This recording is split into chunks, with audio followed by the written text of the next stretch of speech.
Guys welcome back in my YouTube channel. तो आज की वीडियो में पूरा यूपीआई का जो पेमेंट गेटवे होता है, यूपीआई कैसे वर्क करता है, पूरा सिस्टम डिज़ाइन यूपीआई के समझने वाले हैं। क्योंकि सब लोग यूपीआई यूज़ तो करते हैं कि क्यूआर स्कैन किया या यूपीआई आईडी नंबर डाला एंड पेमेंट ट्रांसफर हो गया, बट ये एक्चुअली वर्क कैसे करता है इस वीडियो में पूरा वो समझेंगे। गाइस एंड तक वीडियो देखना, 100% गारंटी दे रहा हूँ कि आपको बस स्टोरी सुननी है। आप स्टोरी सुनते जाओ और आपको एक चीज़ क्लियर हो जाएगी। पूरा पेमेंट गेटवे का जो एक सिस्टम होता है वो आपको समझ में आ जाएगा। तो डायरेक्ट स्टार्ट करते हैं अपने स्क्रीन से। तो यूपीआई का बेसिकली गाइस फुल फॉर्म होता है यूनिफाइड पेमेंट इंटरफेस। अब यूनिफाइड पेमेंट इंटरफेस में होता क्या है, बेसिकली आपको एक इंटरफेस मिलता है जहाँ पे आप क्यूआर स्कैन करते हो एंड यूपीआई वगैरह डालते हो एंड पेमेंट आप ट्रांसफ़र करते हो। बट ये कैसे वर्क करता है समझते हैं। तो जब वो अपना ट्रेडिशनल मेथड था, ये पहले जब यूपीआई नहीं था तब कैसे पैसे आप ट्रांसफ़र करते थे, थोड़ा सा पहले उसको आप समझ लो, बेसिक आइडिया ले लेते हैं, उसके बाद आपको समझ में आ जाएगा। मान लेते हैं हमारे पास कुछ बैंक है, जैसे ये हमारे पास है HDFC हमारे पास है अभी, and then we have another bank, मान लेते हैं इसका नाम है SBI। ओके, एंड इन दोनों बैंक को या जितने भी बैंक्स है, SBI हो गया, HDFC हो गया या और कोई भी बैंक, सबको हैंडल कौन करता है? एक बैंक है वो हैंडल करता है RBI, है ना। सारे बैंक को हैंडल करने वाला RBI होता है, ठीक है। अब मान लो पहले जब भी आप ट्रांजेक्शन करते थे, जब भी जो भी यूज़र होता था वो ट्रांजेक्शन करता था, तो कैसे ट्रांजेक्शन करता था? जैसे यहाँ पे मान लो हमारे पास एक यूज़र है एंड उस यूज़र के पास कोई डिटेल होती थी। डिटेल में जैसे आपका अकाउंट नंबर हो गया and then you have IFSC code जो होता था, एंड देन आप मान लो कुछ भी डालो, जैसे कि बैंक का नेम कौन सा है, ये सारा डिटेल होता था। जो सेंड करते था उसका डिटेल भी होता था एंड जिसको वो भेजता था उसको भी ये डिटेल चाहिए होता था। पहले को ट्रेडिशनल मेथड ऐसा ही होता था ना कि आप मान लो आपका अकाउंट HDFC में है, HDFC में आपका अकाउंट नंबर है, IFSC कोड है, बैंक नंबर लगता था। एंड देन ये जब दूसरे यूज़र को पैसे सेंड करता था, मान लो कोई एक बंदा है जिसका जो अकाउंट है वो SBI में, ठीक है, उसके पास भी कुछ होगा, क्या होगा? अकाउंट नंबर होगा, IFSC कोड होगा, बैंक नंबर होगा। एंड देन इस पैसे को ट्रांसफ़र करने के लिए आपको RBI से कनेक्टेड होना पड़ता था एंड देन डायरेक्ट आप इससे पैसे शेयर करते थे। आपको कितनी सारी डिटेल चाहिए होती थी, account number, IFSC code, bank number, branch code या ब्रांच नंबर जो भी लगता था। तो ये ट्रेडिशनल मेथड पहले था। इसमें आप करते थे डायरेक्ट पैसे नहीं सेंड करते थे, इसमें आप पहले यूज़ करते थे कुछ मेथड था, जैसे आप अगर जानते होंगे IMPS एक मेथड था, इमीडिएट पेमेंट सिस्टम कुछ होता है, जिसपे आप जो स्मॉल अमाउंट होता है उसको जल्दी से आप तुरंत सेंड करते थे।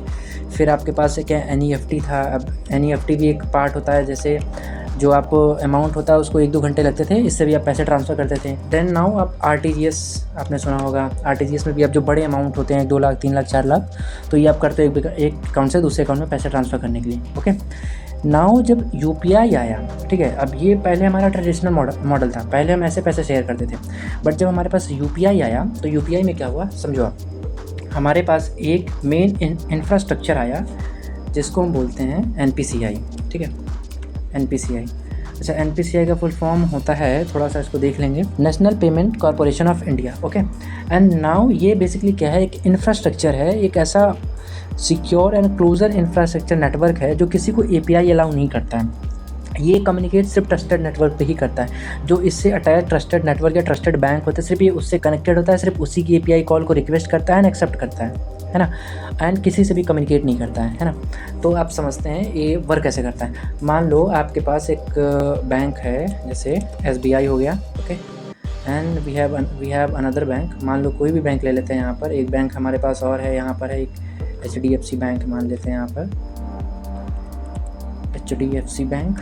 एंड देन हमारे पास एक और बैंक है, कोई भी ले लेते हैं, यहाँ पर मान लेते हैं पंजाब नेशनल बैंक ले लेते हैं, PNB बोलते हैं उसको।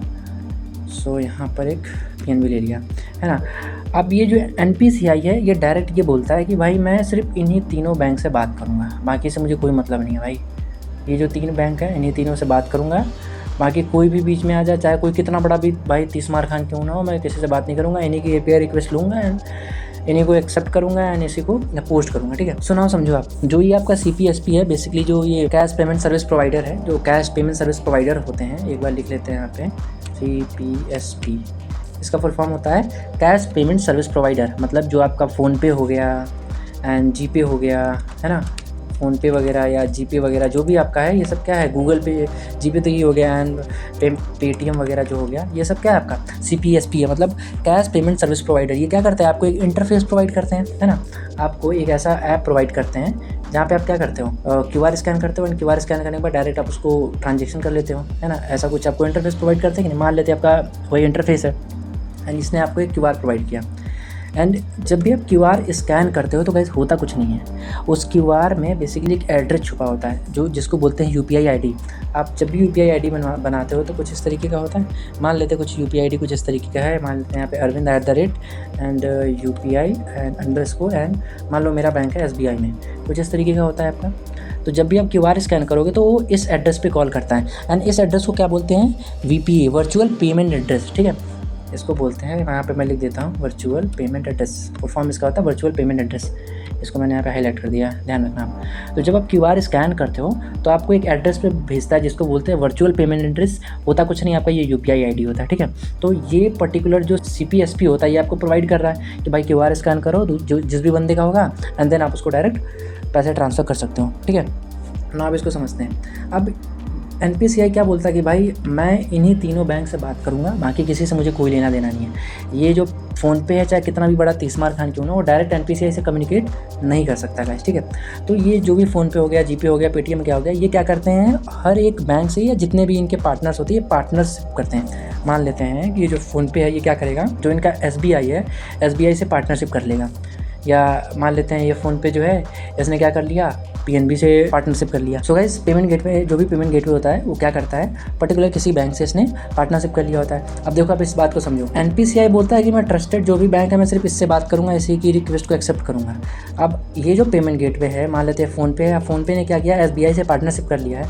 अब अगर ये फ़ोनपे SBI को रिक्वेस्ट करेगा एंड ये SBI रिक्वेस्ट करेगा NPCI को, तो 100% NPCI बोलेगा कि ये ट्रस्टेड नेटवर्क है, यहाँ से आ रहा है, तो ये जो भी ट्रांजेक्शन होगा उसको आगे बढ़ाएगा, उसको एक्सेप्ट करेगा। समझ में आया? तो कुछ इस तरीके से ये वर्क करता है। अब समझो, थोड़ा सा और एग्जांपल से मैं आपको समझाता हूँ। यहाँ पे एक और चीज़ लेते हैं, क्या करते हैं, यहाँ पे मान लो हमारे पास यही वाला जो है फ़ोन, इसको ऐसे उठा लेते हैं यहाँ पर एंड देन इसको यहाँ पे नीचे कर लेते हैं, ठीक है। मान लो ये हमारे पास फ़ोनपे है। फ़ोनपे क्या करता है, यहाँ पर अभी के लिए ले लेते जो ये PNB बैंक है, PNB से इसने क्या किया हुआ है, कोलैब किया हुआ है। मतलब बेसिकली PNB जो क्या है इसका पार्टनर है ना, PNB यहाँ से इसका पार्टनर है। नाउ NPCI बीच में भाई मीडिएटर है, एक इंफ्रास्ट्रक्चर है। यहाँ पे लिख लेते हैं कि भाई ये तो NPCI है, ये तो बोलता है कि भाई मैं तो सिर्फ ट्रस्टेड नेटवर्क से बात करूँगा और किसी से बातचीत नहीं करूँगा। इसने NPCI से बात किया, समझो।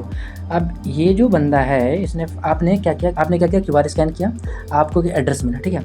अब इस एड्रेस से आपने रिक्वेस्ट किया कि भाई ये ले 1000 रुपये उसको डाल दें, ठीक है। अब ये 1000 रुपये यहाँ पर गया, या मान लो एक और कोई बंदा होगा जो किसी और बैंक से अटैच होगा, उस बैंक का नाम अभी के लिए मान लो रख लेते हैं HDFC। भाई ये तो HDFC से अटैच है, ठीक है, HDFC, ये HDFC से अटैच है।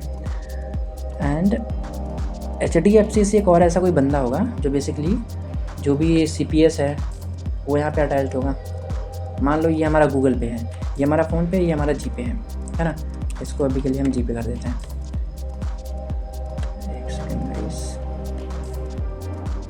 ये हमारा GPay है ना।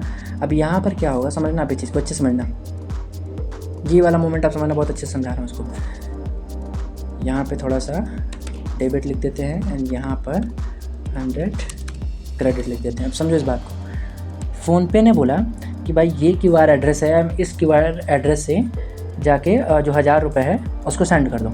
ये रिक्वेस्ट गई पंजाब नेशनल बैंक के पास। पंजाब नेशनल ने बोला NPCI को, क्योंकि NPCI बोलता है कि मैं ट्रस्टेड नेटवर्क में बात करूँगा, तो ये NPCI पे गया एंड NPCI ने इस रिक्वेस्ट को क्या किया, HDFC पे डाला।